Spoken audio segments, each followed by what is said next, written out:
Thailand থেকে কাঁচা ফল import করে বাংলাদেশের স্বপ্ন আগোড়া মীরা বাজারে সবগুলোতে আমি সাপ্লাই করি। আমি আগায় গোড়ায় একজন ব্যবসায়ী,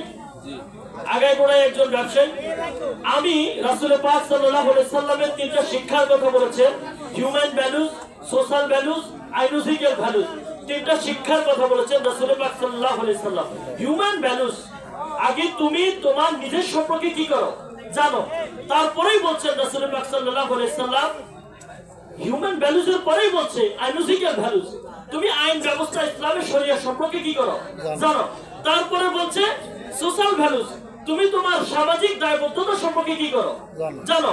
এই সমাজ তোমার কাছে অনেক কিছু কি করে প্রত্যাশা করে, এই সমাজ অনেক কিছু তোমার কাছে প্রত্যাশা করে। তুমি সমাজ সম্পর্কে, তোমার কাছ থেকে তুমি সমাজ সম্পর্কে জানো এবং সমাজকে তুমি তোমার থেকে কিছু দেওয়ার চেষ্টা করো। আমি আমার দায়বদ্ধতা থেকে